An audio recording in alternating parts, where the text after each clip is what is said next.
peux me donner. C'est bon.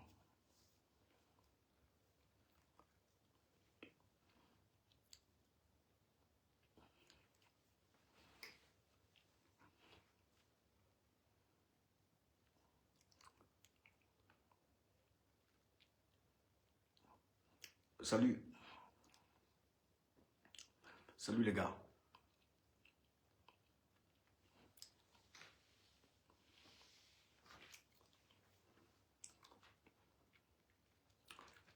Ça va? Oui, salut.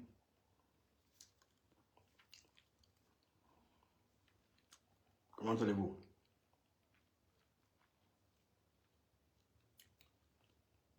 Moi, je vais bien. Ça va. Je vais très bien par là, grâce à Dieu. Merci beaucoup. Merci pour la force. Merci pour la force, les gars. Merci.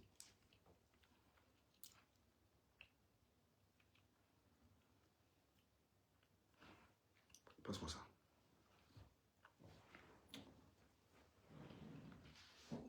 Le carton. Faut que je mette, ou bien un morceau de ça là. Faut que je mette le truc dedans. Le sucre là. Excusez-moi là.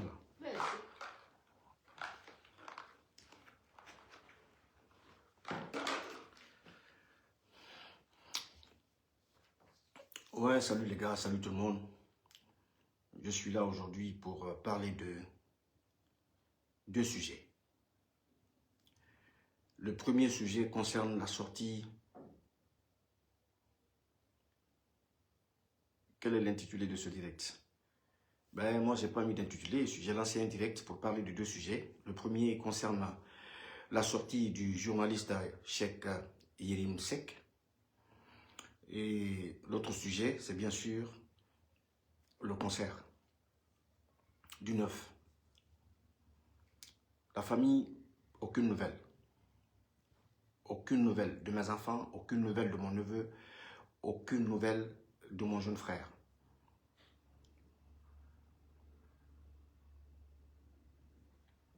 D'accord, merci. Oui, la rencontre avec le président de l'UFDG, le président Sylvain Diallo. Oui, merci pour tous ceux qui ont partagé, pour tous ceux qui ont suivi et qui ont commenté positivement. Merci beaucoup. Alors, on est à 300 et quelques personnes. Je pense qu'on va lancer le premier sujet qui concerne la réaction du CNRD de Mamadi Doumbouya. Le volume, il n'y a pas de volume? Ben, il y a tout le volume est au fond là. Vous m'entendez? Est-ce que vous... Faites-moi signe si vous m'entendez. Le moral, ça va. Mais vous m'entendez? Est-ce que vous m'entendez?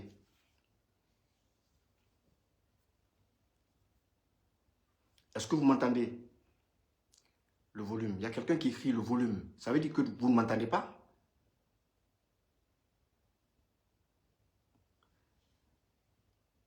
Vous m'entendez?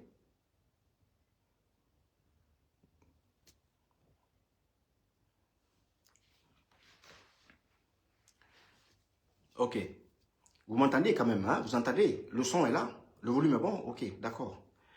Alors, donc, je disais qu'on allait parler justement de la sortie de Yérim Seck, le journaliste sénégalais qui a décortiqué la situation chaotique et dramatique de notre pays et la réaction justement de quelques ministres tels que Ousmane Gawal.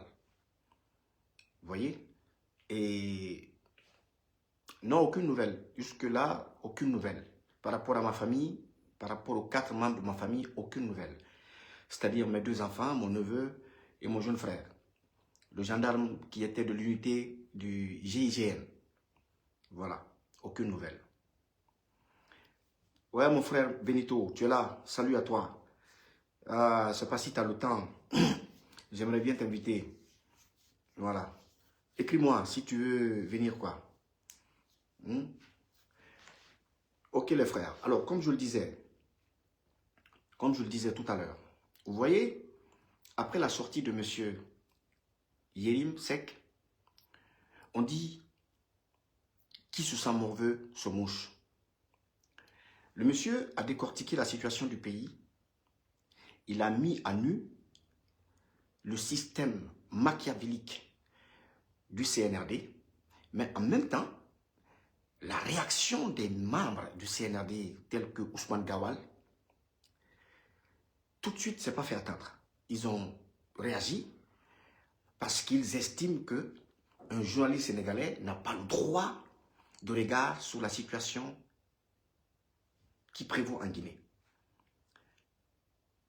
Pendant que le monsieur n'a relaté que tout ce que nous relatons tous les jours, tout ce que nous dénonçons tous les jours, surtout moi, en tant que victime. Il n'a rien inventé. Il n'a pas exagéré. Il a dit exactement les choses telles qu'elles se passent dans notre pays. Vous tuez des gens, vous assassinez des gens. Vous sacrifiez des innocents. Vous emprisonnez des gens à tort. Et vous ne voulez pas qu'on en parle. Vous vous attaquez aux mineurs, aux enfants. La couche la plus vulnérable de la société, de l'humanité. Les enfants. Et vous ne voulez pas qu'on en parle. Mais c'est quelle gouvernance? C'est quelle gouvernance satanique que Dieu nous a imposée là, Dieu nous a envoyé là? Mais quel est le message que vous voulez faire passer? Vous voulez qu'on se taise? Vous voulez qu'on se rende complice des crimes que vous commettez? Et vous ne voulez pas que d'autres personnes aussi en parlent? Mais les gars, faites les choses bien. Si vous ne voulez pas qu'on vous tape dessus, mais faites les choses bien. Arrêtez les kidnappings, les enlèvements et relâchez tout de suite tous ceux qui ont été enlevés. Relâchez-les. Et donc, je pense que,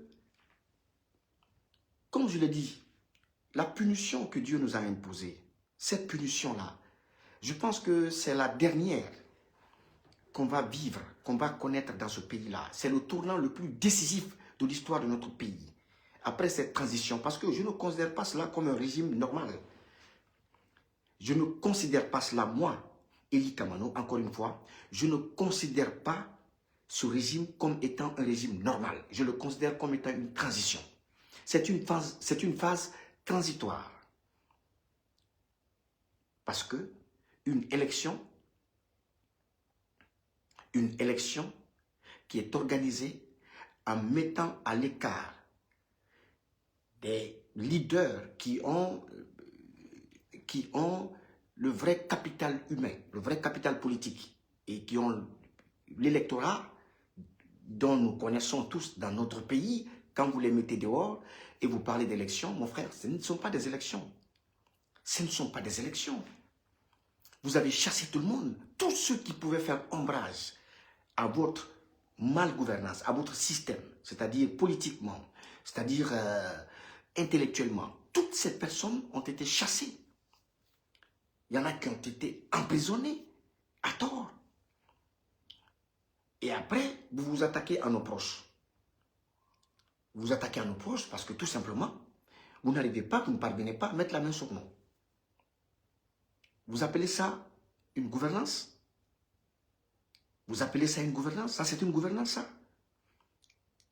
Pendant que même les pays qui sont en guerre, à côté de nous, là, autour de nous, si on doit vous comparer ou comparer votre gouvernance à celle de ces pays-là, c'est qu'il y a un problème. Normalement, dans les conditions normales, on devrait comparer la gouvernance du pays, de la Guinée, à celle du Sénégal.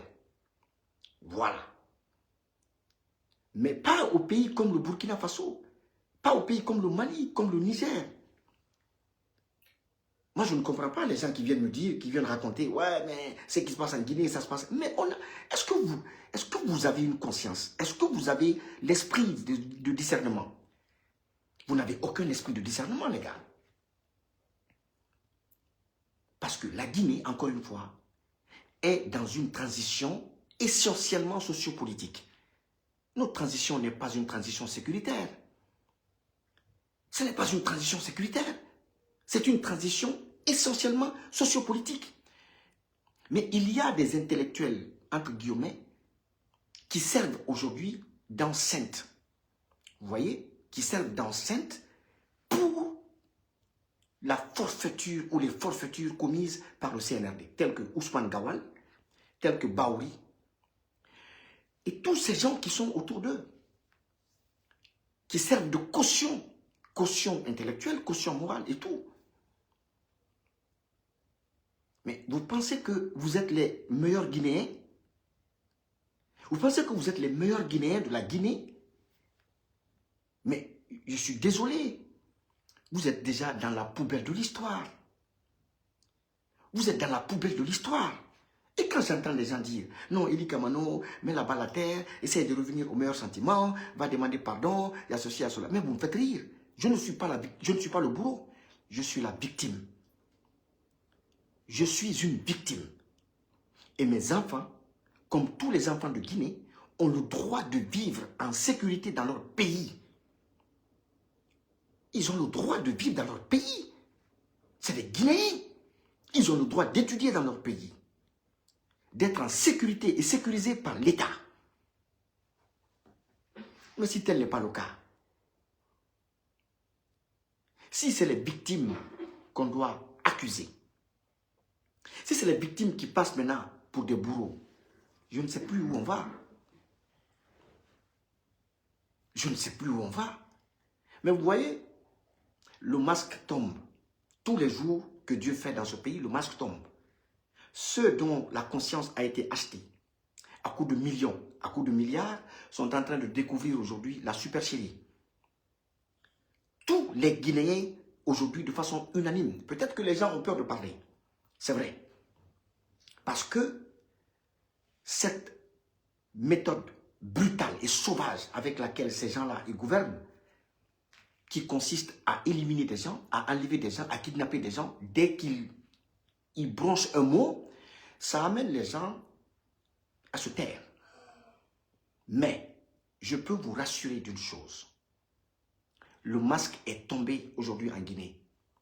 Les Guinéens ont vu la supercherie et le mensonge qui se cache derrière cette propagande du CNRD. C'était du mensonge. Ils ont sorti les recettes de l'État.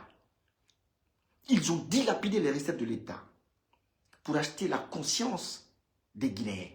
Mais aujourd'hui, les gens ont compris. Il n'y a plus d'argent. Il n'y a plus d'argent. Ils s'attendaient à ce que des gens comme Eli Kamano fassent une compromission. Je ne ferai pas de compromission à n'importe quel prix. Je l'ai dit, à aucun prix. Même contre une montagne d'or, je ne le ferai pas.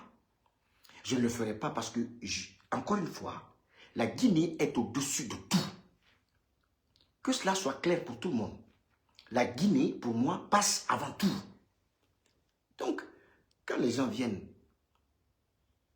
nous raconter des conneries après la sortie du journaliste Cheikh Yérim, quand les ministres se donnent le plaisir d'aller sur les réseaux sociaux de façon minable, écrire contre cette sortie-là, nous qui sommes des victimes directes, moi je me dis, mais attends, on est dans quel pays? Pendant que leurs enfants font la vie de pacha en Occident partout avec l'argent du contribuable guinéen. Pendant que leurs enfants fréquentent des grandes universités avec l'argent du peuple de Guinée. Pendant que chacun d'entre eux s'est acheté au moins 3 à 4 villas en Occident, partout, au Canada, aux États-Unis, en France, partout, avec l'argent du contribuable guinéen. Pendant que le peuple de Guinée végète dans la misère, une misère endémique qui ne dit pas son nom. Pendant ce temps, nos frères, nos amis, nos camarades, nos enfants, nos pères, nos mères sont kidnappés. Il y en a qui sont assassinés aujourd'hui, qui ne sont plus de ce monde. Il y en a qui ont été exécutés par kilo. Exécutés, je vous dis bien. Nous avons des informations. Ils ont une méthode de torture, mais qui remonte aux années 60. Ce n'est pas possible. Parce que nous sommes quand même au 21e siècle, où des méthodes, où des atrocités, certaines atrocités ne sont plus permises. Mais ces gens-là, c'est des barbares.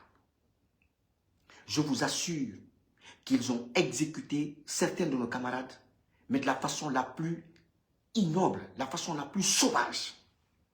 C'est après, quand leur système-là, quand le régime là va tomber, que vous vous rendrez compte de la gravité des dénonciations que nous faisions ou que nous faisons aujourd'hui.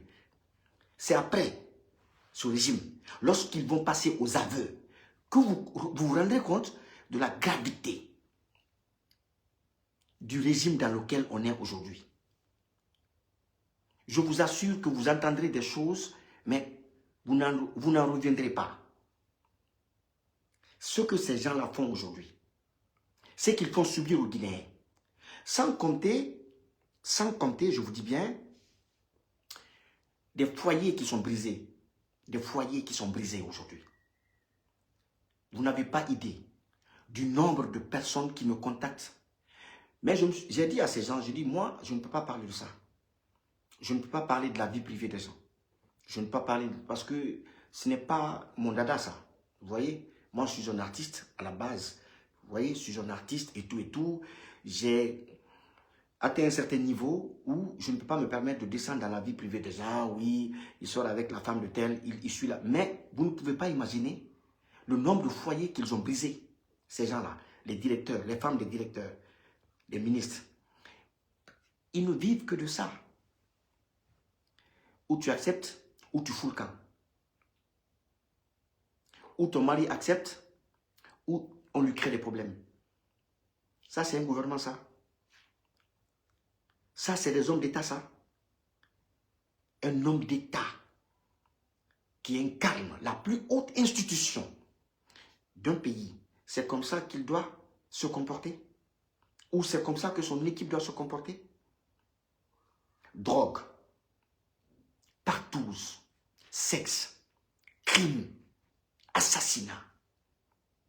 Voilà des fléaux qui caractérisent le régime de Mamadi Doumbouya. Et vous comprendrez cela dans pas longtemps. Vous ne savez pas ce dans quoi on est.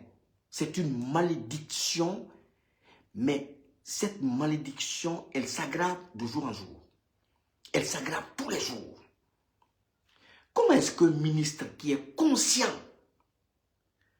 des crimes qu'ils ont commis, des enlèvements, des kidnappings et tout ce qui s'ensuit, peut sortir pour brandir sa plume contre un journaliste qui a fait des recherches et des révélations crédibles, des révélations fondées sur nos propos, sur nos dénonciations.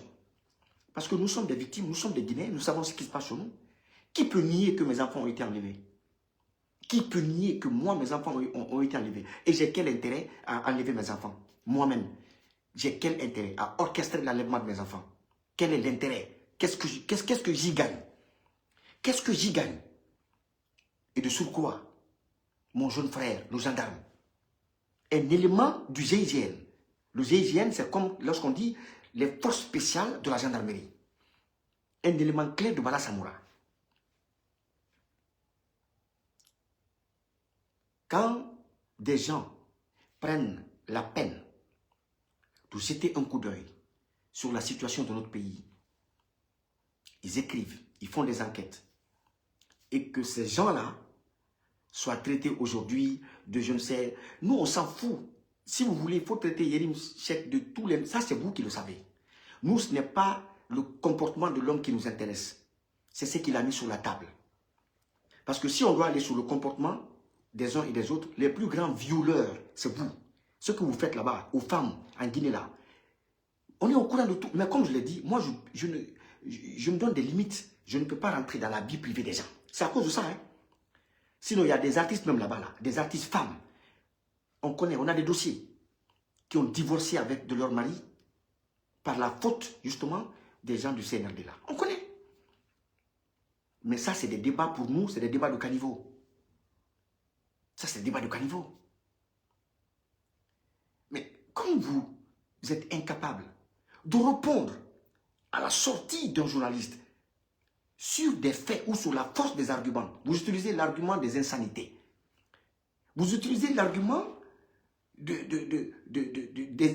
l'animosité, de la monstruosité. Vous vous mettez à injurier le gars, à l'insulter. Mais prouvez aux Guinéens qu'il ment avec des faits. Quel est le communiqué que la justice, le communiqué qui a été fait par la justice, lorsque mes enfants ont été enlevés? Il est où le communiqué qui a été fait? Dans un état sérieux. On vous dit, les institutions, les plus hautes institutions du monde, chaque institution a fait une sortie par rapport à l'enlèvement de mes enfants. L'ONU, la CEDEAO, l'Union africaine, tout le monde. Il n'y a que le gouvernement guinéen qui n'a pas fait de communiqué. Ça, c'est un gouvernement sérieux, ça. Toutes les institutions du monde et toute la presse du monde a écrit dessus. Je vous dis que le gouvernement guinéen, un gouvernement irresponsable, incompétent, on vous dit que des enfants ont été enlevés. Et vous gardez le silence, comme si de rien n'était. Ce n'est pas votre problème, ce n'est pas votre oignon, parce que c'est vous les principaux responsables justement de l'enlèvement des enfants. Sinon, vous aurez mis tout en œuvre pour que les enfants soient retrouvés ou pour que les enquêtes soient menées. Mais aucune enquête n'a été menée. Aucune. C'est ça, un État responsable? Le monsieur sort, il parle de ça, vous vous levez, vous payez vos communicants pour l'insulter, pour l'injurier. Saliba Koulibaly. Est-ce que nous ne savions pas que Saliba a été assassiné par vous? Nous le savions. Célestin Bilbogui, vous pensez que nous ne connaissions pas? Nous le savions. Les sorts ou le sort qui a été réservé à toutes ces personnes, tous les Guinéens le savent. Toumba Diakité, qui l'a assassiné? Qui l'a assassiné? Toumba était où? Il était à la maison centrale. Toumba était à la maison centrale. Et à la maison centrale, moi j'ai fait la maison centrale. À la maison centrale, il y a une infirmerie. Il y a une infirmerie. Et Toumba, à défaut d'aller à l'hôpital, il recevait quand même des soins à l'infirmerie de la maison centrale. Mais qu'est-ce que vous avez fait? Vous l'avez extrait de la maison centrale et vous l'avez conduit à la prison civile de Koya pour anticiper sa mort. C'est ce que vous avez fait. Vous oubliez que le monde est devenu aujourd'hui une planète, une toute petite planète. Vous ne pouvez pas vous cacher de nous. Le jour où vous perdrez ce pouvoir, c'est ce jour-là que les Guinéens se rendront compte, c'est-à-dire du degré d'animosité qui vous anime. Ce n'est pas humain ce que vous faites. Vous n'aimez pas les débats d'idées. Vous n'aimez pas la contradiction. Vous avez horreur de la contradiction basée sur les idées. Vous avez horreur de ça. Pourtant, vous vous faites appeler intellectuel. Parmi vous, il y a des grands économistes, mais vous n'acceptez jamais des débats quand il s'agit de parler de l'économie du pays. Parmi vous, il y a des grands juristes, mais vous n'acceptez jamais qu'on critique la justice de notre pays. C'est ça le problème avec vous. C'est ça. Moi, je ne comprends pas. Parmi vous, il y a des artistes. Des artistes qui ont pris beaucoup d'argent, qui ont pris des milliards, qui ont obtenu des duplex, obtenu des voitures et tout, mais qui sont incapables de façon intellectuelle de poser le débat social dans leur musique afin de défendre vos acquis. Parce que vous n'en avez pas. Vous n'avez pas d'acquis. Vous n'avez pas d'acquis. Messieurs du CNRD, vous voyez, aujourd'hui, vous n'arrivez même pas à sortir de la Guinée. Vous les ministres, vous êtes dans une prison dorée. On appelle ça prison dorée. Mamadi sait que sa fin est proche. il ne laissera personne sortir parce qu'ils savent que s'ils vous laissent sortir, vous êtes capable d'aller à l'étranger et de démissionner. On ne vous laisse pas sortir. Vous êtes dans une prison dorée. Là-bas, là où vous êtes comme ça, là. Vous êtes en prison, mais vous ne le savez pas. Essayez de sortir seulement. Vous, les ministres, essayez de sortir. Les directeurs, tous tant que vous avez mangé ensemble, vous avez tué ensemble, vous allez récolter ensemble.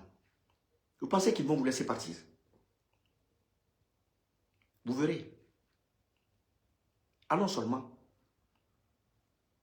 Ce pays-là nous appartient tous. Mais vous avez été quelque part, vous voyez, une bénédiction, en même temps une malédiction pour la Guinée. Vous avez été, et vous êtes une bénédiction, en même temps une malédiction pour la Guinée. Je m'explique. Une bénédiction parce que vous avez permis quand même, avec ce régime-là, vous avez permis aux Guinéens de se révéler. Chaque Guinéen s'est révélé. Chaque Guinéen s'est révélé aujourd'hui. On sait qui est qui. Aujourd'hui. Que ce soit les hommes de médias, que ce soit les hommes de la culture, que ce soit les hommes politiques. Aujourd'hui, on sait qui est qui. Que ce soit les acteurs de la société civile. Ça, c'est la plus grande bénédiction. Vous voyez que vous avez apporté. À travers ce régime, on a fait une sélection. Et cette sélection-là, elle s'est faite naturellement. C'est-à-dire que ceux qui, pour des petits privilèges, ont... Excusez-moi. Ceux qui, pour des petits privilèges, ont essayé de monnayer leur dignité, leur fierté, sont partis. À tous les niveaux de la société. À tous les niveaux de la société. Mais pourtant, hier, c'était des grands paroliers, des grands opposants. C'était de grands opposants, de grands paroliers. Et des gens qui, hier, qui avaient, c'est-à-dire, le soutien de tout le peuple, de toute l'opposition. Mais aujourd'hui, ce sont ces mêmes personnes qui tuent l'opposition ou qui ont œuvré pour tuer l'opposition. Ce sont ces mêmes personnes parce qu'en réalité, leur vraie nature s'est révélée. Leur vraie nature s'est révélée. Parce que si tu penses connaître quelqu'un, sans le voir dans ses deux natures, c'est que tu ne la connais pas. Tu ne le connais pas. Si tu penses connaître quelqu'un, sans pour autant le pratiquer dans son état le plus naturel, et le pratiquer dans un autre état, dans une autre dimension, si tu ne l'as pas pratiqué dans les deux dimensions, c'est que tu ne l'as pas connu. Et c'est exactement ce qui se passe aujourd'hui chez nous. On est en train de découvrir des gens qu'on ne connaissait pas hier, dont on ne connaissait pas la vraie nature. Moi, hier, les gens, beaucoup doutaient de moi. Beaucoup. Il n'y a même pas longtemps, il y a un blogueur qui est sorti encore pour dire que Eli Kamano, c'est un espion de Mamadi Doumbouya. Il n'y a pas longtemps. Un espion, mon frère, un espion qui se fait enlever, dont les enfants se font enlever. Un espion? Non, mais mon frère, soyons sérieux, quoi. Il n'y a pas longtemps, il y a beaucoup qui doutaient de mon combat. Il n'y a pas longtemps. Mais je dis souvent aux gens, je dis pour aller à Paris, il y a plusieurs voies. Pour aller à Paris, il y a plusieurs voies. Il y en a qui peuvent passer par Johannesburg, il y en a qui peuvent passer par l'Éthiopie, il y en a qui peuvent passer par le Maroc. Chacun a sa stratégie, chacun a son schéma. Mais ce que je sais, c'est que c'est la finalité qui compte. Et cette finalité, aujourd'hui, on est dans les premières phases, justement, de la lutte ou bien des résultats. Des résultats par rapport à la loyauté que chacun avait ou que chacun affichait sous le régime d'Alpha Condé. Sous le régime d'Alpha Condé. Il n'y a pas ce que les gens n'ont pas dit. Les Kamano, il y a ceci, il y a cela. J'ai eu des malentendus, c'est vrai, avec des gens. J'ai eu plusieurs malentendus avec plusieurs personnes, c'est vrai. Mais je ne suis pas un homme, je ne suis pas parfait. Je ne suis pas un homme parfait.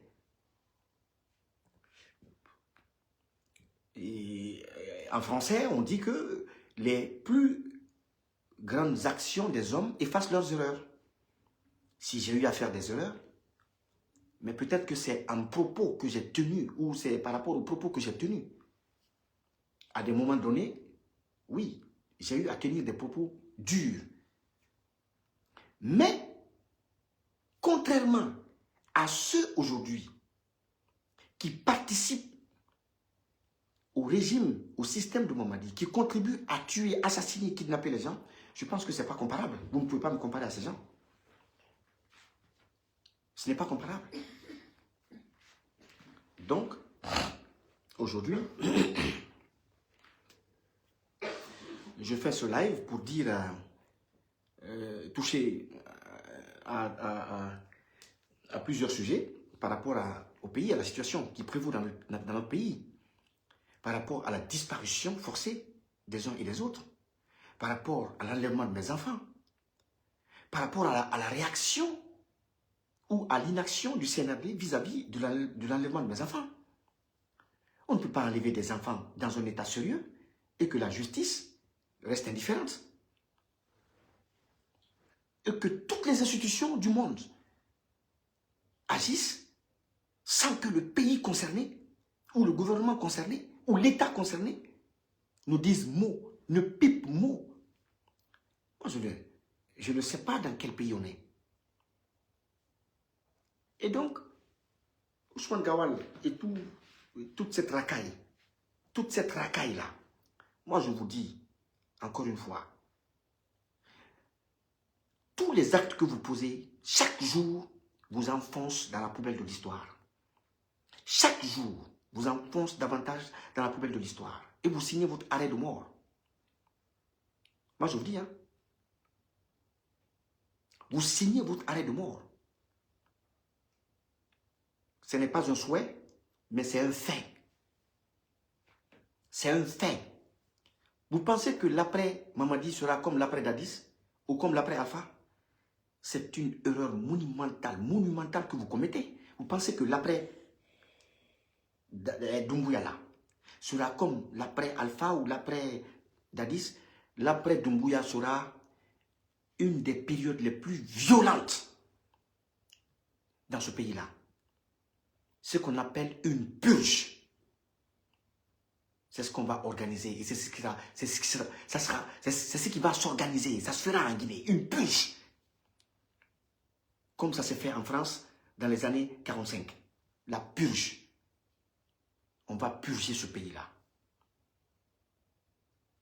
Ça, c'est clair. Parce qu'il y a des gens qui pensent que c'est eux qui détiennent l'extrait de naissance de la Guinée. Il y a des gens qui pensent qu'ils détiennent l'extrait de naissance de la République de Guinée. Des gens qui n'ont aucune notion, vous voyez, qui n'ont... En fait, je ne veux pas rentrer dans le communautarisme, dans un débat communautaire. La dernière fois, lorsque j'avais parlé de ça, j'ai été interpellé par plusieurs personnes qui m'ont dit non, toi, tu ne dois pas parler de ça. Pourquoi je ne veux pas rentrer dans un débat communautaire? Parce que moi, ma mère est malinquée. Vous voyez? Je suis forestier et ma femme est Peul. Vous voyez? Donc, le débat communautaire, pour moi, c'est le débat... C'est un débat insensé. C'est le débat de ceux qui n'ont pas d'arguments à présenter ou qui n'ont pas de, tu vois, de contenu dans ce qu'ils disent. Mais, ceux qui sont au pouvoir aujourd'hui, ce sont eux qui sont en train justement d'encourager le népotisme dans notre pays. Ils ont, qu'on le veuille ou non, qu'on le dise ou non, ils ont manicalisé, ils ont malincalisé, c'est-à-dire l'institution, et ils ont essayé de politiser, de familiariser toutes les institutions dans notre pays. On est obligé d'en parler. Il faut qu'on en parle, parce qu'on est Guinéen. Parce que c'est ce système qui nous impose. Donc, c'est navrant quand même. C'est navrant pour un pays comme la Guinée. C'est navrant.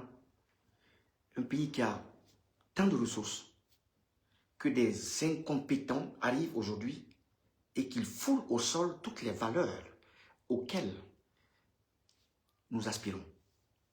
Toutes les valeurs auxquelles nous aspirons et tous les acquis pour lesquels nous nous sommes battus dans ce pays sous le régime de Alpha Condé. Tous les acquis ont été détruits, un à un, tous, pendant que celui qui était venu sauver la situation, celui qui était venu réconcilier les Guinéens, celui qui était venu tuer l'ethnie, celui qui était venu organiser des élections de façon transparente et retourner dans les casernes, est devenu aujourd'hui le plus grand boucher de l'Afrique de l'Ouest. Il est devenu aujourd'hui le plus grand boucher de l'Afrique de l'Ouest. Moi, je ne parlerai pas de son état de santé.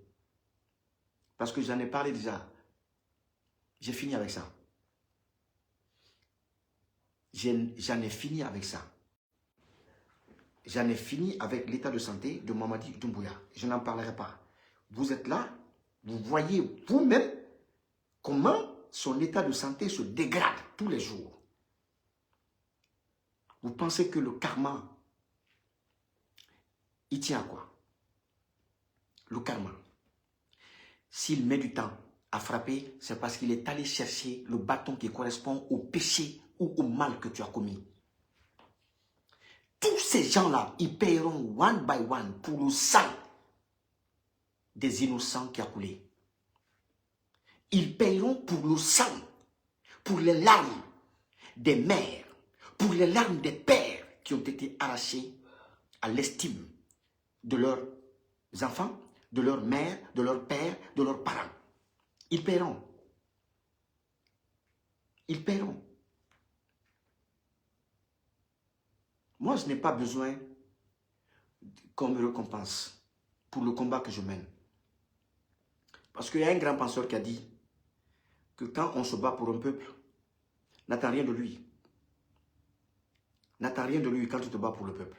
Parce que ce peuple ne peut même pas reconnaître tes efforts. Ce peuple peut même danser un jour si il t'arrivait quelque chose. Ça a été le cas de Patrice Lumumba. Nous connaissons l'histoire de Lumumba. Avec tout le combat qu'il a mené pour le Congo, le jour où Lumumba a été arrêté, on a vu la réaction des Congolais. Moi, je me bats pour l'histoire. Parce qu'il y a deux catégories de personnes. Il y en a qui sont nés pour entrer dans l'histoire. Il y en a qui sont nés pour se servir et vivre leur vie, la belle vie, profiter de leur vie et voilà, ils s'en fichent. Et passer à côté de l'histoire. Ce n'est pas leur problème. L'histoire, ce n'est pas leur problème. Moi, je suis de la catégorie des gens qui se battent pour entrer dans l'histoire. Voilà. Mais sinon, si j'étais de la catégorie des sybarites, c'est-à-dire de ceux-là qui veulent profiter et jouir des privilèges de la vie, je pense que le pouvoir de Mamadi Doumbouya n'égale aucun pouvoir, aucun régime en Guinée, en termes de propagande, en termes de dons, en termes de privilèges donnés aux artistes, aux uns et aux autres, aux citoyens. Il n'y en a pas. Aucun régime n'égale le régime de Mamadi Doumbouya dans ce sens. Ce qu'ils ont offert aux gens, c'est-à-dire que si on comptabilise tout ça aujourd'hui, ça peut construire plusieurs maternités, plusieurs centres de santé, plusieurs écoles et même faire des routes en Guinée. Quand on comptabilise tout ce qu'ils ont donné en termes de cadeaux, les maisons, les véhicules, la liquidité, les devises. Donc, moi je pense que ceux qui pensent, encore une fois, que Eli Kamano est contre Mamadi Doumbouya, moi je n'ai rien à foutre de Mamadi Doumbouya. Je voudrais que les choses soient très claires. Mamadi n'est pas ma tasse de thé. Je n'ai rien à foutre à voir avec Mamadi. La preuve, depuis que Alpha Condé a quitté le pouvoir, vous m'entendez parler d'Alpha Condé? Est-ce que vous m'entendez parler de lui? Je ne parle pas de lui. Parce que ce n'est pas lui qui gère aujourd'hui les destinées de mon pays. Mais celui qui a ou qui préside les destinées de la Guinée, je parlerai de lui. Parce que cette destinée, elle est commune. Nous avons un destin commun. Et comme nous avons un destin commun, alors je suis obligé de parler de celui qui tient les directives, justement, de notre destinée. C'est normal. Qu'est-ce que moi j'ai à voir avec Mamadi Doumbouya? Avant que Mamadi n'arrive au pouvoir, qui m'a entendu parler de lui? Qui? Personne. Mais c'est à ce niveau que les Guinéens doivent savoir faire la part des choses. Entre la République et les hommes. Mais voilà un pays où, si tu dénonces le président, on dit tu n'aimes pas le pays. Tu critiques un système, on dit tu n'aimes pas le pays. Tu les mets dehors, on dit non, tu n'aimes pas le pays. Tu dis oh, ce que le peuple pense tout bas, la misère que le peuple vit tout bas, on dit non, il n'aime pas le pays. Il est apatride. Vous voyez? Mais ce n'est pas Mamadi Doumbouya qui détient l'extrait de naissance de la Guinée. Avant lui, il y a eu des présidents. Après lui, il y en aura. L'histoire de la Guinée ne va pas se limiter au CNRD. Je suis désolé. Nous sommes dans une marche inexorable. C'est une marche inexorable. Et tous les peuples sont dans cette marche. Et cette marche inexorable impose à chaque peuple ses lois implacables. Ça, c'est inévitable. Donc, on ne peut pas me dire que la Guinée se résume à Mamadi Doumbouya ou à sa gouvernance. C'est trop petit ça, comme jugement. C'est trop petit. Nous avons besoin d'un autre type, un nouveau type de Guinéen. Nous avons besoin d'un nouveau type de Guinéen dans notre pays. Parce que ça me désole lorsque je vois cette jeunesse paresseuse, cette jeunesse fainéante, cette jeunesse qui aime la facilité et la gratuité. Courir derrière des... Mais regardez, la mendicité est devenue aujourd'hui un métier. C'est devenu un métier. Un métier qui rapporte beaucoup d'argent. Quand je dis mendicité, je ne parle pas des mendiants qui sont dans la rue, qui sont des déficients, qui sont malades, qui portent des pathologies. Je ne parle pas de ces mendiants. Ça, c'est des mendiants reconnus, des mendiants que la vie a blessés. Je ne parle pas de ceci. Mais je parle des personnes qui portent, qui sont bien portants, des personnes qui portent, qui sont bien sensées, vous voyez, des personnes qui ne sont atteintes d'aucune pathologie, d'aucune maladie, mais qui sont devenus des mendiants professionnels qui courent de bureau en bureau, de ministère en ministère, de département en département, pour aller faire des états locaux, et qui gagnent banalement les 100 millions, les 50 millions, les 60 millions, les 80 millions. Ben oui. Parce que tout simplement, nous avons une gouvernance médiocre. Nous avons une élite qui a trahi son pays et son peuple. Nous avons des apatrides à la tête de notre pays. Nous avons des gens qui ont la double nationalité. D'ailleurs, c'est pourquoi cela a été subtilement inséré dans la nouvelle constitution, dans leur nouvelle constitution. Parce que moi, je ne me reconnais pas dans cette constitution. C'est la constitution de Dassa Kourouma. Un article qui permet qu'un citoyen ayant la double nationalité se porte candidat à la magistrature suprême de notre pays. C'est une première. C'est une insulte à la souveraineté du pays. Mais sous Mamadi Doumbouya, c'est possible. Donc, les frères, moi je voudrais vous dire que le combat que nous menons aujourd'hui, ou que le combat que moi je mène, je n'attends rien de qui que ce soit. Je n'attends rien de qui que ce soit. Absolument rien. Je le mène parce que j'ai des valeurs à défendre. Je le mène en âme et conscience.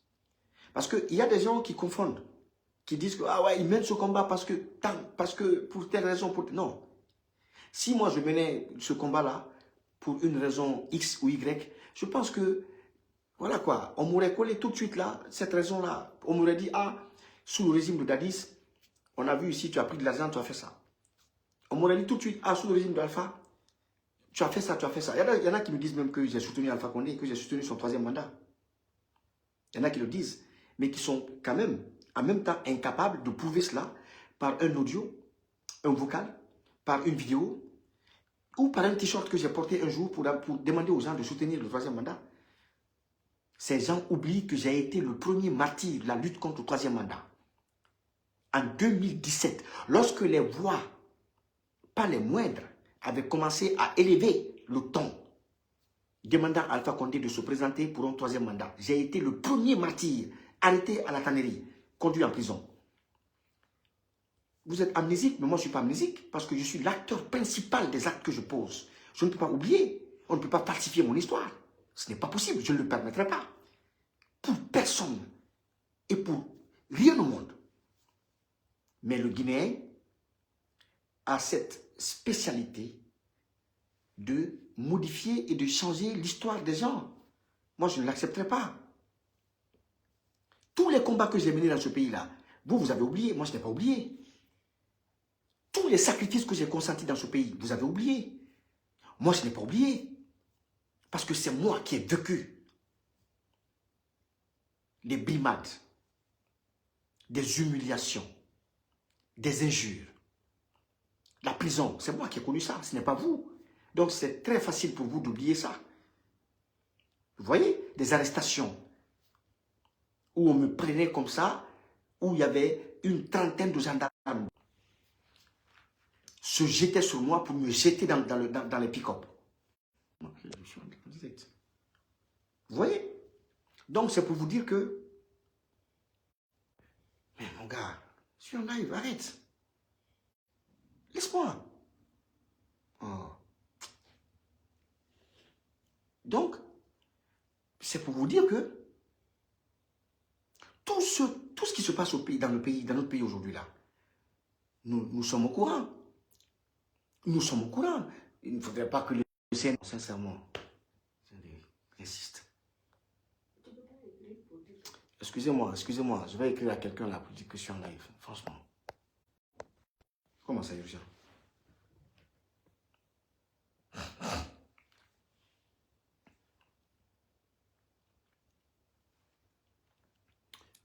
Que j'ai fait voyager mes enfants, mais vous êtes bêtes. Celui qui t'a dit ça, que j'ai fait voyager mes enfants pour avoir des papiers, et lui et vous, c'est-à-dire, vous êtes bêtes, c'est pas intelligent. Ce n'est pas intelligent. C'est de cette manière qu'on fait voyager les enfants pour avoir des papiers. C'est de cette manière-là. D'abord, allez-y demander aux gens comment on gagne des papiers. Allez-y vous renseigner.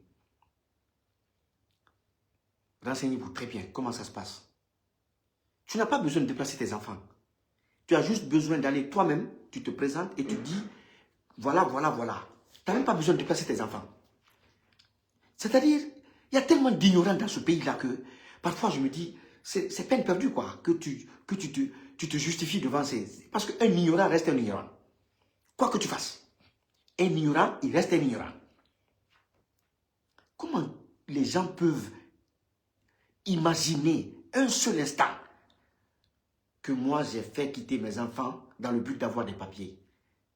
Vous savez ce que ça... J'ai été aux États-Unis en 2012.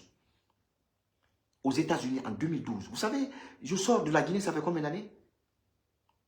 J'ai fait le tour du monde. J'ai fait le tour du monde. Je vais en France, ça fait des années. Et en même temps, ça fait des années que je suis dans ce combat, je suis dans cette lutte.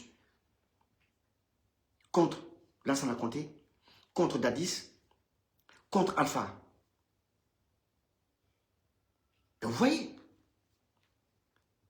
Et par rapport au 28 septembre, la commission d'enquête de l'ONU m'avait proposé à Dakar de me faire partir aux États-Unis pour me protéger. Ils avaient décidé de me donner une protection. J'ai refusé. J'ai dit non. Moi, je ne veux pas. Je vais retourner dans mon pays. Et le jour où j'ai appris que Toumba Diakité, paix à son âme, avait tiré sur Dadis le 3 décembre au camp Makambo, le lendemain, j'ai pris mon vol, je suis rentré en Guinée. Vous savez combien d'occasions j'ai eu pour demander ou pour aller demander asile dans les pays où je suis allé? Vous savez, c'est trop facile. Quand les gens se mettent à raconter des choses, vous avez des artistes en Guinée là-bas qui ont commencé à sortir de la Guinée il n'y a même pas 10 ans, il n'y a même pas 8 ans, il n'y a même pas 5 ans, ils ont commencé à voyager. Vous savez, ça fait combien d'années j'ai commencé à sortir de la Guinée? Non mais franchement. Voilà, donc, mes frères, c'était une parenthèse pour, encore une fois, vous dire que ce combat, on va le gagner. On va le gagner parce qu'on est dans la vérité. On va le gagner parce qu'on est dans la sincérité. On va le gagner parce que ceux qui sont en face de nous sont dans le mensonge. On va le gagner parce que ceux qui sont en face de nous ont commis assez de crimes. Ils ont fait pleurer des Guinéens. Ils ont fait emprisonner des Guinéens à tort. Ils ont assassiné des gens à tort. Ils ont fait disparaître des gens à tort. Ils ont enlevé des gens à tort. Donc, ce combat, on va le gagner. On va le gagner parce qu'on a appris de nos erreurs. On a appris de nos erreurs. Il y a eu des erreurs, c'est vrai. Mais je pense qu'on a appris de toutes les erreurs qui ont été commises. Vous voyez, par le passé. OK? Les politiciens ont commis des erreurs. Les acteurs de la société civile ont commis des erreurs.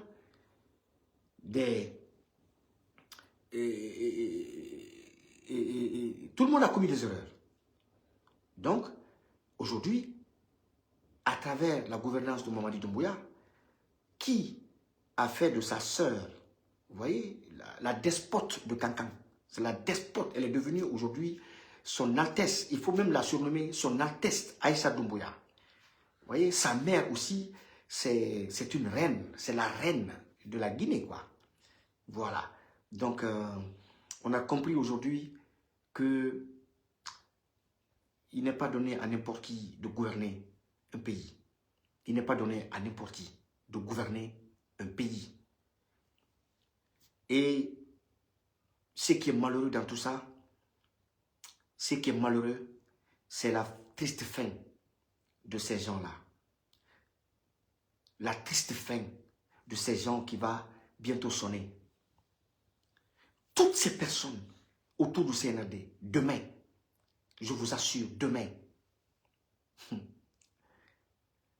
vont revenir sur des faits, je vous assure que vous n'en reviendrez pas. Pour se dédouaner, ces gens-là vont dire à la barre qu'ils étaient amenés et obligés de le faire pour protéger la vie de leur famille, soit pour se protéger. C'est moi qui vous le dis, écrivez, vous le gardez.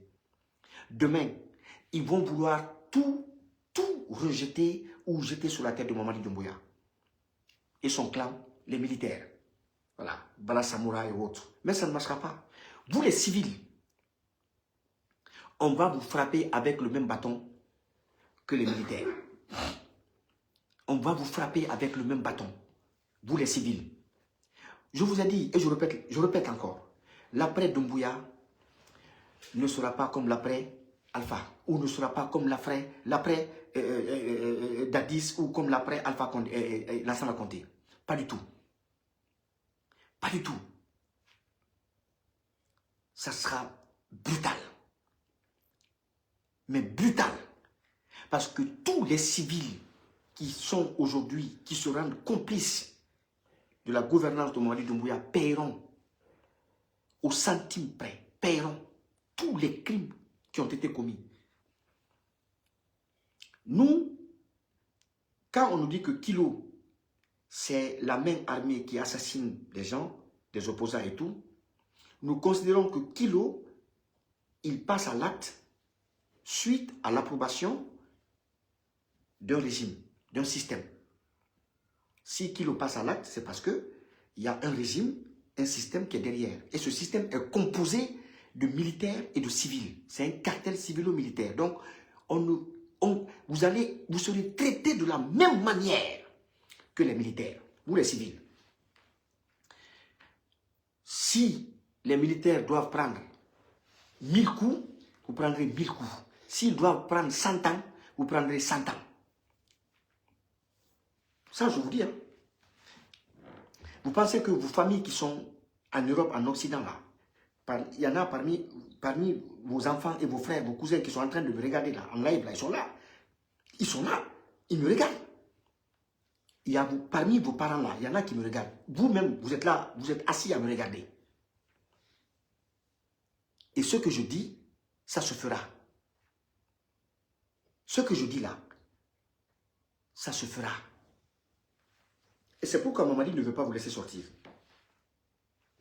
C'est pourquoi Mamadi ne veut pas vous laisser sortir. C'est pourquoi vous êtes dans une prison dorée là-bas en Guinée. Parce que les crimes là, vous les avez commis ensemble. Vous payerez ensemble le prix. Donc, à ce niveau-là, moi je n'ai même pas à m'en faire. Je n'ai même pas à m'en faire. Non. Je sais que justice sera rendue. Le procès du 28 septembre a eu lieu quand? Pourtant, les événements ont eu lieu. Les événements ont eu lieu en 2009. En 2009. Voilà. Mais il y a eu quand même une justice. Quoi qu'elle n'ait pas été, je ne sais pas, juste ou équitable, quoi, je ne sais pas, ça, c'est pas mon problème. Parce que celui-même qui était le président de ce procès-là, qui incarnait une certaine valeur pour nous, à notre... voilà, aujourd'hui, c'est quelqu'un qui est en train de traîner la justice guinéenne à terre, qui est en train de fouler les valeurs de cette justice au sol. Parce que Tounkara, c'est quelqu'un en qui nous placions notre confiance. Voilà. Après le procès du 28 septembre, nous, on voyait en lui un cadre crédible. Mais aujourd'hui, mon frère, avec ce qui se passe, mais il est devenu un larbin de Mamadi Doumbouya. Il est devenu un larbin de Doumbouya. Et c'est fini là.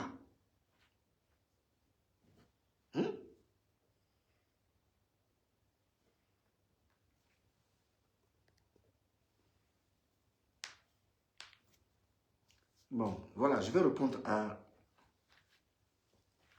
quelqu'un là qui écrit, qui dit, bon, d'abord, je laisse tomber, je ne réponds pas, je n'ai pas le temps de répondre, de donner de la valeur à ces gens-là, parce que voilà quoi. Si tu dois te justifier de Lansana Conté à Alpha Condé, le combat que tu as mené, pas besoin, pas besoin. Donc, comme je le disais, ce qui se passe au pays, des journalistes comme Yerim Cheikh ont pris la peine de jeter un coup d'œil et de faire des investigations, de faire une sortie qui a vraiment irrité les membres du CNRD. Et dans cette colère rouge, des gens comme Ousmane Gawal sont sortis pour accuser l'homme de manipulateur et de ne pas tenir de propos crédibles à l'encontre justement du CNRD, de leur gouvernance. Mais moi, encore une fois, je dis à Ousmane Gawal de fermer sa gueule parce que Ousmane Gawal n'est pas la Guinée. Il n'est pas l'histoire de la Guinée, il n'est pas l'avenir de la Guinée. Il doit fermer sa gueule. Ousmane Gawal, c'est le bras criminel qui a donné une caution intellectuelle et morale au régime de Mamadi Doumbouya. Il doit fermer sa gueule. Il va payer pour ça. Donc moi, ça c'est des gens, j'ai déjà fait, je sais déjà dans quelle catégorie j'ai classé ces gens-là. Donc, ensuite, ce que j'aimerais vous dire aussi, pour ceux qui ne comprennent pas encore la politique, j'aimerais vous dire que hier, j'étais opposé à certaines personnes pour dans une lutte d'idées, un combat d'idées, où on ne partageait pas la même vision, où on ne partageait pas les mêmes aspirations, les mêmes objectifs. Mais aujourd'hui, nous sommes dans un combat qui demande forcément qu'on soit unis. Un combat qui demande forcément qu'on se parle et qu'on schématise les choses ensemble, qu'on coordonne les choses ensemble. Donc, c'est dans cette optique que moi j'ai entrepris de rencontrer les leaders, les uns et les autres, afin qu'on essaie de discuter, qu'on se donne des idées. Parce que ça ne sert à rien de combattre un régime quand on est divisé, quand on n'est pas uni.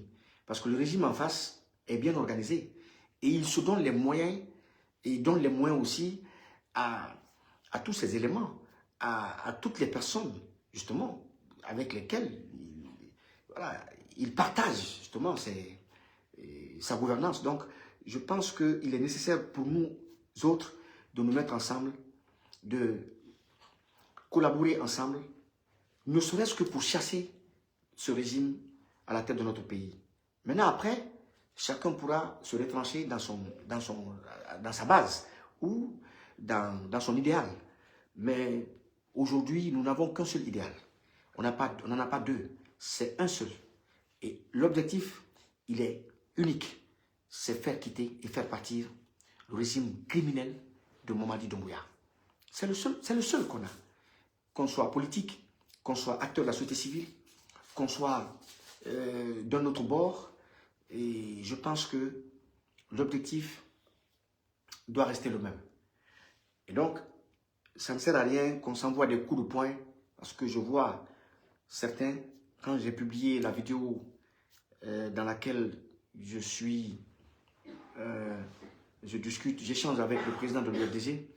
Alors j'ai vu des commentaires, j'ai lu certains commentaires, pas tous les commentaires. J'ai vu certains commentaires où des gens sont sortis en disant que ouais, Eli Kamano, tu n'es pas avec nous, on n'est pas avec toi, on n'a pas oublié hier ce qui s'est passé, ainsi de suite. Moi, j'aimerais dire à tout un chacun, ce n'est pas le moment, ce n'est ni le moment ni le lieu de rentrer dans ces petites considérations. Pourquoi je le dis?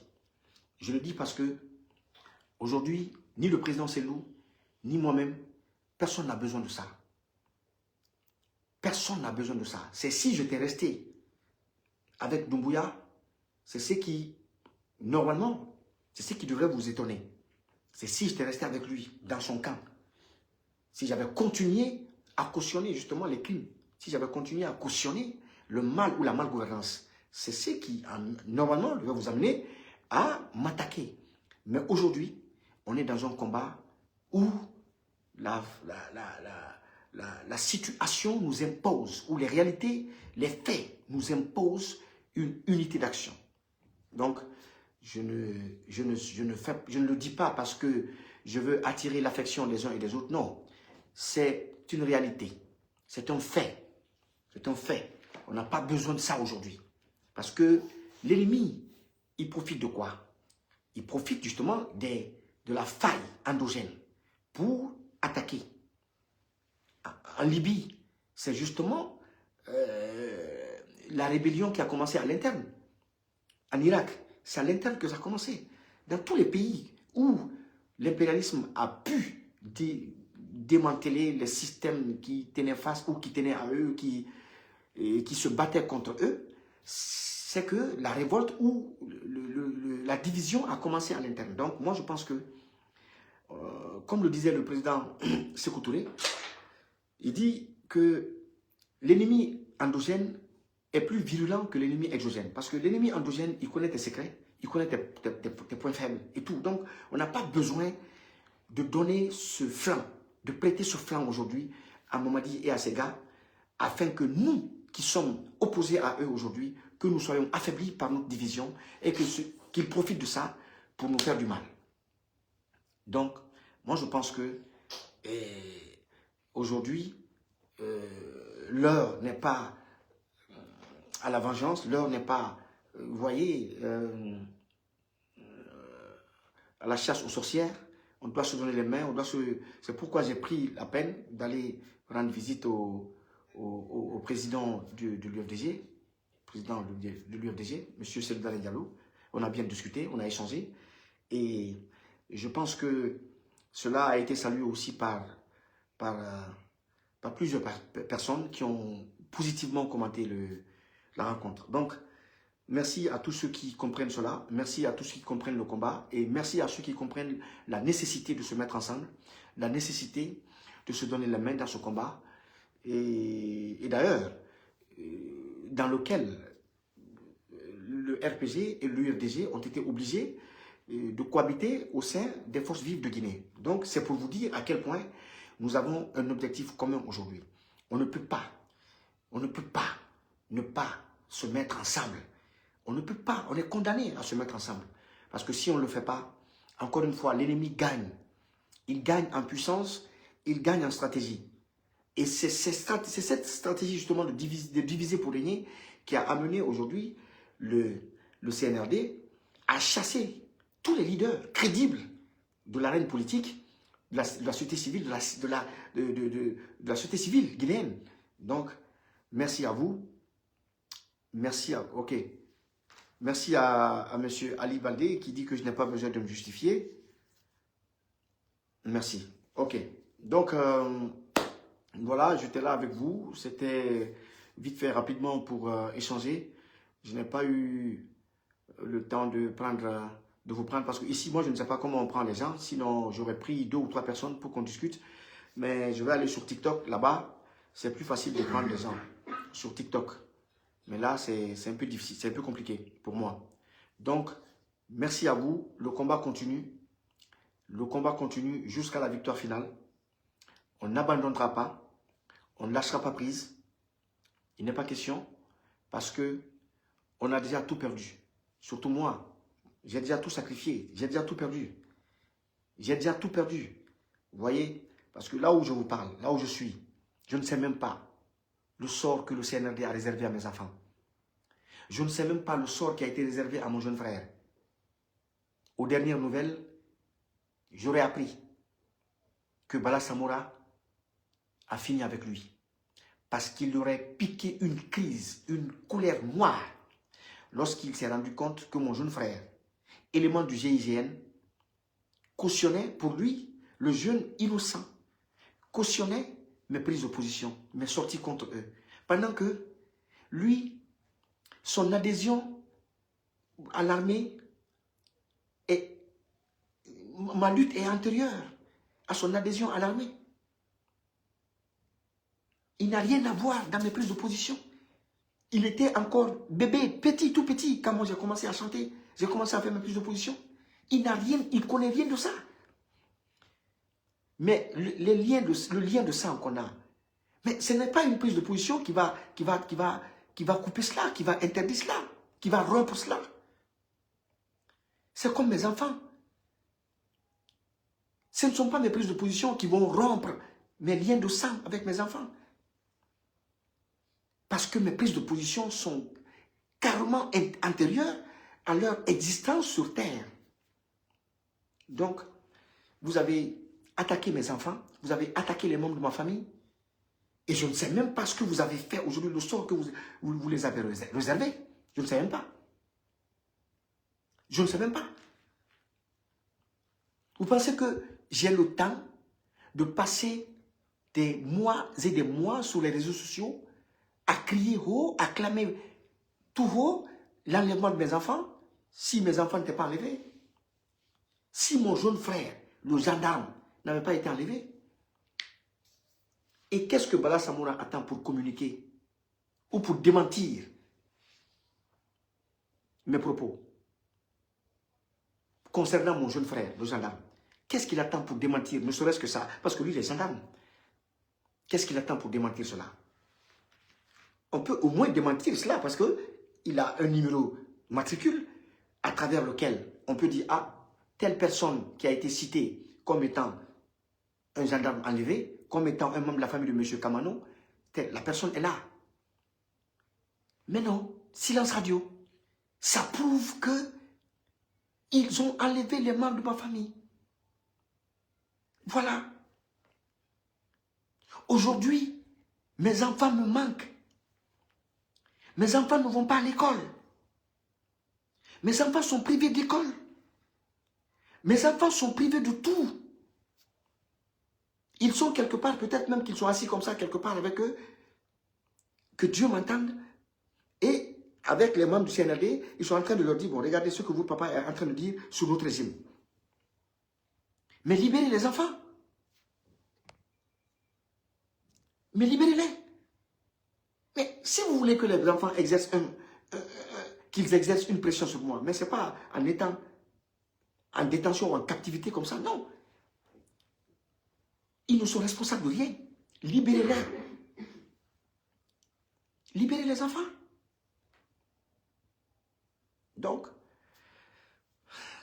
merci à vous. Et encore une fois, le concert, c'est le 9 mai. Pour ceux qui sont en Europe, pour ceux qui sont en France, le 9 mai pour fêter mes 29 ans de carrière.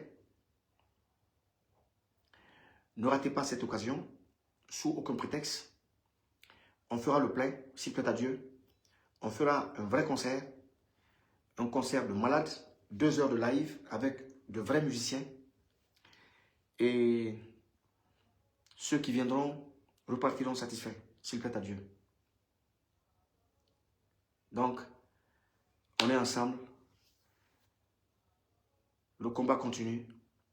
On a en face de nous des hommes sans cœur, des hommes sans foi, des hommes qui ne savent pas que demain, l'ascenseur peut se retourner contre leurs enfants. Des gens qui ne savent pas que demain, l'ascenseur peut se retourner contre eux. Des gens qui ne savent pas que la vie est divisée en 3 temps. Des gens qui ne savent pas que hier, ils n'avaient pas ce pouvoir. Aujourd'hui, ils l'ont et que demain, ils le perdront, ils ne l'auront pas. Des gens qui ne savent pas que la Guinée est dans un processus qui ne peut pas s'arrêter et s'estomper sous un régime. Ce n'est pas possible. Ce n'est pas possible. Donc, pour ceux qui disent qu'ils ne savent pas d'où je tire ma force pour mener ce combat après l'enlèvement de mes enfants, je voudrais vous dire que le combat pour la patrie n'a pas d'égal, n'a pas de prix. Et aucun sacrifice n'est de trop. Aucun sacrifice n'est de trop pour libérer un pays ou pour libérer sa patrie. Les hommes passent, la patrie demeure. Les hommes passent et la patrie demeure. Donc, merci à vous. On est ensemble. Le concert, c'est le 9 mai au New Morning à Paris pour mes 29 ans de carrière. Pour ceux qui ont suivi la carrière de Eli Kamano de 1997 avec le rap coulé jusqu'en 2026 avec mes albums reggae. J'ai eu la chance de participer à la première compilation du rap coulé. Donc à la base, moi je suis rappeur. La dernière fois, j'ai lâché un morceau du rap au reggae. J'espère que vous avez kiffé le morceau. J'espère que vous avez retrouvé les lignes, les vraies lignes quoi. Les vraies lignes du rap à la old school, tu vois. Vous voyez? Donc ce n'est pas du rap insensé que nous faisons. Nous faisons du rap très sensé. Parce qu'on a été à l'école justement du micro. L'école du micro de la rue. C'est ce qu'on a appris. Faire du rap pour la vie et non faire du rap pour les vues. Vous voyez, c'est ce qu'on a appris et c'est ce que je donne. Et même si je revenais aujourd'hui au rap, même si je faisais aujourd'hui un album rap, je dis, sur les 10 morceaux, vous vous retrouverez dedans et je ne raconterai pas de bêtises.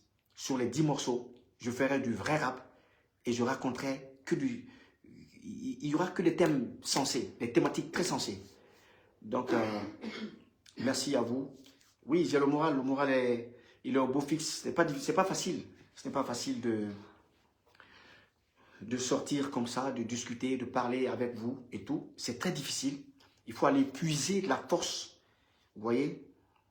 Et cette force-là, je remercie Dieu tous les jours qui m'accompagne dans mes prières, qui m'accompagne moralement, qui m'accompagne physiquement avec la bonne énergie que Dieu m'envoie.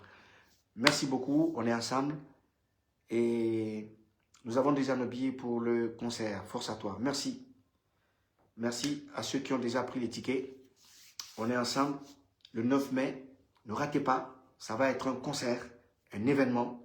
Ah oui, un événement, 2 heures de concert, Eli Kamano, avec un des meilleurs groupes de la France, live and direct. Mais une vraie bande. Cuivre, section cuivre, de clavier, guitare, tout. Vous aurez tout sur la scène. Voilà. Et on va repasser au peigne fin. le répertoire de 97 en 2026. Voilà les gars. Merci à vous. On est ensemble. Merci pour les messages d'encouragement. Et on s'attrape. À bientôt.